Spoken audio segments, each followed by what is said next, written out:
क्या WhatsApp forward से आप जेल जा सकते हैं? समझते हैं फेक न्यूज का सच।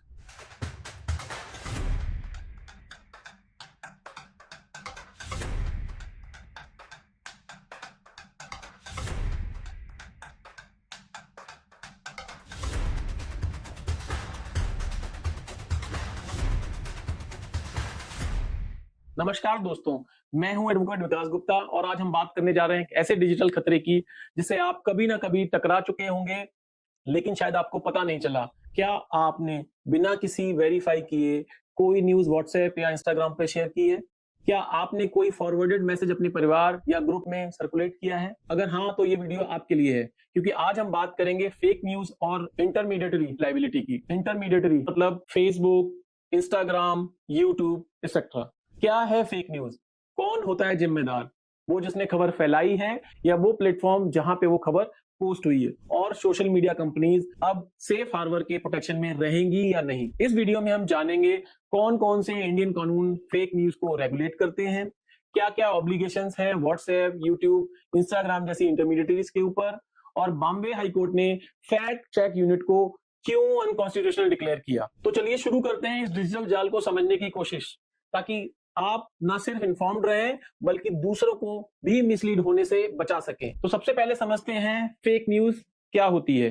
फेक न्यूज का मतलब होता है ऐसी इंफॉर्मेशन जो जानबूझकर गलत बनाई गई हो या मिसलीडिंग हो, ताकि किसी इंडिविजुअल, ग्रुप या ऑर्गेनाइजेशन को बदनाम किया जा सके या पब्लिक ओपिनियन को मैनिपुलेट किया जा सके। ये फेक न्यूज कई बार पॉलिटिकल होती है, कई बार रिलीजियस होती है और कई बार सिर्फ मजाक जो ट्रोलिंग के लिए फैलाई जाती है। लेकिन आज के दौर में जब व्हाट्सएप, ट्विटर, इंस्टाग्राम और यूट्यूब जैसे प्लेटफॉर्म पर ये वायरल होती है, तो इसका असर बहुत ही सीरियस हो सकता है। जैसे rights, hate speech, mob lynching तक की घटनाएं हो चुकी हैं। अब सवाल ये है, अगर कोई यूजर फेक न्यूज पोस्ट करता है तो क्या उस सोशल मीडिया प्लेटफॉर्म की कोई जिम्मेदारी बनती है? तो इसका जवाब आता है सेफ हार्बर प्रिंसिपल से। ये प्रिंसिपल इंडियन लॉ में आता है, इंफॉर्मेशन टेक्नोलॉजी एक्ट 2000 के सेक्शन 79 में। सेक्शन 79 कहता है इंटरमीडिएटरी यानी व्हाट्सएप, इंस्टाग्राम, फेसबुक आदि जैसे प्लेटफॉर्म वो कंटेंट के लिए जिम्मेदार नहीं होंगे जो उनके यूजर ने डाला है और इन प्लेटफॉर्म ने ड्यू डिलिजेंस को फॉलो किया है।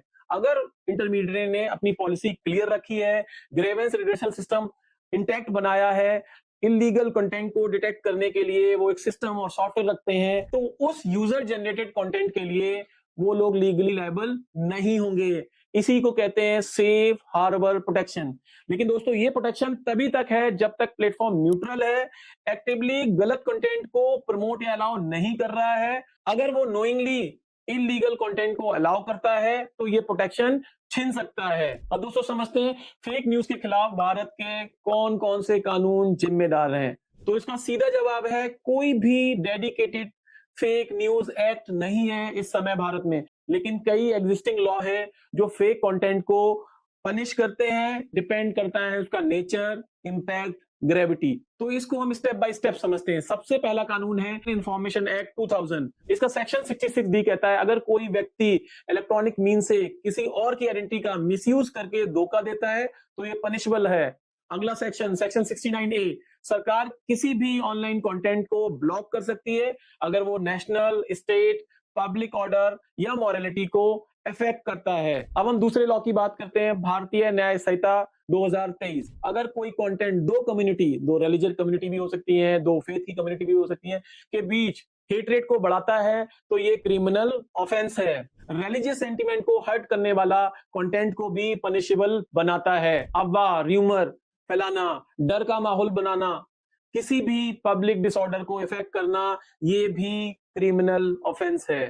अब हम तीसरे इंपॉर्टेंट एक्ट की बात करने वाले हैं। ये एक्ट है डिजास्टर मैनेजमेंट एक्ट 2005। इसका सेक्शन 54 कहता है अगर कोई व्यक्ति डिजास्टर के समय झूठी अफवाहें फैलाता है जिससे पैनिक क्रिएट होता है तो ये क्रिमिनल ऑफेंस है और वो जेल जा सकता है। बॉटम लाइन ये है, कोई एक फेक न्यूज लॉ नहीं है, लेकिन कई सेक्शन, कई एक्ट मिलकर इस इशू को कंट्रोल करते हैं। और अब सरकार नए डिजिटल इंडिया एक्ट पर काम कर रही है जो इंटरमीडिएटरी ऑब्लिगेशन और फेक न्यूज जैसे मुद्दों को और साफ तरीके से हैंडल करेगा। दोस्तों, अब हम बात करते हैं एक बहुत बड़े फैसले की जो कि बहुत चर्चित रहा है, बॉम्बे हाई कोर्ट का फैसला। यह फैसला फैक्ट चेक यूनिट को लेकर सरकार का स्टेप और उस पे आया हाई कोर्ट का फैसला है। सरकार ने 2023 में आईटी रूल्स में एक नया अमेंडमेंट किया। इस अमेंडमेंट के तहत एक फैक्ट चेक यूनिट बनाने की बात हुई थी, जो ये तय करेगी गवर्नमेंट से जुड़ा कौन सा कंटेंट फेक है, फॉल्स है या मिसलीडिंग है। इसका मतलब अगर कोई व्हाट्सएप, यूट्यूब, इंस्टाग्राम पर सरकार से जुड़ी कोई खबर पोस्ट करता है और फैक्ट चेक यूनिट एफसीयू उसे फेक मान लेता है, तो उस कंटेंट को हटाना जरूरी हो जाता है। लेकिन यहीं पर एक सवाल सबसे बड़ा उठता है, अगर सरकार खुद ही तय करेगी सरकार पर क्या बोलना अलाउड है, क्या बोलना अलाउड नहीं है, तो फिर फ्री स्पीच कहां रह गई। यही सवाल को लेकर कई पिटिशनर, जिसमें कॉमेडियन कुणाल कामरा भी थे, बॉम्बे हाई कोर्ट पहुंचे। 13 मार्च 2024 को बॉम्बे हाई कोर्ट ने इस रूल को अनकॉन्स्टिट्यूशनल डिक्लेयर कर दिया। हाई कोर्ट ने कहा ये कॉन्स्टिट्यूशन के खिलाफ है। ये अमेंडमेंट आर्टिकल 19 यानी freedom of speech and expression का वायलेशन है, ये आर्बिट्ररी है, यानी कोई क्लियर डेफिनेशन या सेफगार्ड नहीं है कि कौन सी खबर फेक मानी जाएगी, कौन सी खबर सही मानी जाएगी। और ये आर्टिकल 14, आर्टिकल 19 को भी वायलेट करता है, क्योंकि ये पब्लिशर और इंटरमीडिएटरी की फ्रीडम को अनजस्टिफाइबली रेस्ट्रिक्ट करता है। कोर्ट ने साफ कहा, सिर्फ सरकार की बात को आखिरी सच मान लेना लोकतंत्र के हक में नहीं है। तो दोस्तों बॉटम लाइन है, फेक न्यूज के खिलाफ लड़ाई जरूरी है, लेकिन उसके नाम पर पब्लिक डिस्कोर्स और फ्री स्पीच को दबाना संविधान की स्पिरिट के खिलाफ है। अब हम बात करने वाले हैं इस पार्ट में, क्या व्हाट्सएप, यूट्यूब, इंस्टाग्राम ये इंटरमीडिएटरी जिम्मेदार है किसी भी न्यूज को लेकर। ये सवाल हर किसी के मन में आता है। तो दोस्तों अगर कोई व्यक्ति व्हाट्सएप या इंस्टाग्राम पर फेक न्यूज फैलाता है, तो क्या प्लेटफॉर्म व्हाट्सएप, यूट्यूब, इंस्टाग्राम भी लीगली जिम्मेदार है? तो इसका जवाब हम समझते हैं। ये बात डिपेंड करती है प्लेटफॉर्म ने अपनी लीगल ऑब्लिगेशन निभाई है या नहीं।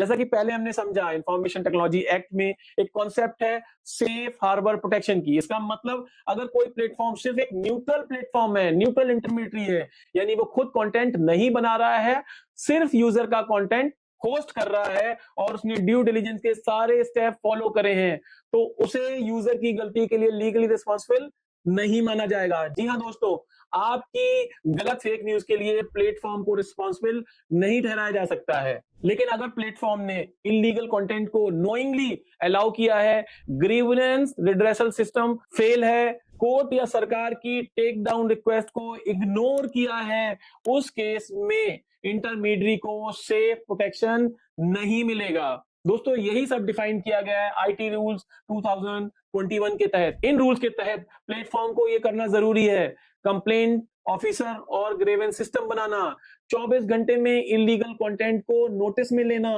कोर्ट ऑर्डर, गवर्नमेंट डायरेक्टिव पर एक्शन लेना, एंड टू एंड इंक्रिप्शन भी जब नेशनल सिक्योरिटी और पब्लिक ऑर्डर का मामला हो। जब भी सरकार या कोर्ट कोई इंस्ट्रक्शन देती है तो उसको फॉलो करना। अगर आपने कोई वायरल वीडियो देखा है जिसमें गलत जानकारी फैलाई जा रही है, तो सिर्फ वो कंटेंट बनाने वाला ही नहीं, उस प्लेटफॉर्म की भी जिम्मेदारी बनती है कि वो उसको हटाए, वरना लीगल एक्शन हो सकता है। अब दोस्तों बात करने वाले हैं डिजिटल इंडिया एक्ट की। क्या आने वाला नया कानून है ये? तो दोस्तों अब तक हमने जाना फेक न्यूज को लेकर कई लॉ हैं, जैसे IT act, BNS, DMA, disaster management act और इंटरमीडिएटरी रूल। लेकिन इन सब के बावजूद फेक कंटेंट क्यों नहीं रुक रहा है? इसका जवाब है टेक्नोलॉजी तेजी से बदल रही है, लेकिन हमारे कानून उतनी तेजी से नहीं बदले। Artificial intelligence, D fake, bots, viral reels जैसे टूल्स अब मिसयूज हो रहे हैं और ये एग्जिस्टिंग लॉ को बाईपास या आउटडेट कर रहे हैं। यही वजह है भारत सरकार अब एक नया कानून लाने पर काम कर रही है, जिसका नाम है डिजिटल इंडिया एक्ट। ये एक्ट पुराने IT act, information technology act 2000 को रिप्लेस करेगा। इसका मकसद होगा इमर्जिंग टेक जैसे एआई, मेटावर्स, ब्लॉकचेन को रेगुलेट करना, फेक न्यूज और मिस इन्फॉर्मेशन से लड़ना, इंटरमीडिएटरी की अकाउंटेबिलिटी को बढ़ाना, ये सबसे ज्यादा इंपॉर्टेंट है। और last but not the least, user rights और फ्री स्पीच के बीच एक बैलेंस बनाना। इस वीडियो से आपको समझ में आना चाहिए फेक न्यूज सिर्फ एक वायरल मैसेज नहीं है, बल्कि एक लीगल और सोशल लायबिलिटी बन चुका है। और अब समय आ गया है यूजर, प्लेटफॉर्म और सरकार तीनों अपनी जिम्मेदारी सही से निभाएं। अब तक हमने जाना फेक न्यूज एक लीगल और इथिकल चैलेंज बन चुका है, लेकिन इस पूरे इश्यू की रूट्स और फ्यूचर दोनों को समझने के लिए कुछ रिसेंट डेवलपमेंट्स और पुराने जजमेंट को समझना बहुत जरूरी है। तो सबसे पहले बात करते हैं मई 2025 के पार्लियामेंट रिव्यू की। पहलगाम टेरर अटैक के बाद फेक न्यूज का एक रूल सामने आया, जिसके चलते सरकार ने कई यूट्यूब चैनल इंक्लूडिंग कुछ इंडियन वन को ब्लॉक कर दिया। इसी के बाद स्टैंडिंग कमेटी ने 7 मई 2025 को एक अर्जेंट रिव्यू किया और कहा सेफ हार्बर क्लॉज को रीएवैल्यूएट करने की जरूरत है। दोस्तों, आपको Shreyas Singhal versus union of India 2015 का केस पता ही होगा। सेक्शन 66A को अनकॉन्स्टिट्यूशनल डिक्लेयर कर दिया गया था क्योंकि यह फ्रीडम ऑफ स्पीच और एक्सप्रेशन पर अननेसेसरी रेस्ट्रिक्शंस लगाता है। तहसीन पूनावाला 2018 के केस में फेक न्यूज से हो रही लिंचिंग पर सख्त से सख्त स्टेप्स लेने की डिमांड की गई थी। तो दोस्तों, सतर्क बने, जिम्मेदार बने। अब आप जान ही चुके होंगे फेक न्यूज कितना बड़ा डिजिटल खतरा बन चुका है। तो एक रिस्पॉन्सिबल सिटीजन की तरह यह आपकी भी जिम्मेदारी है कि आप बिना वेरीफाई किए कोई भी कंटेंट शेयर ना करें।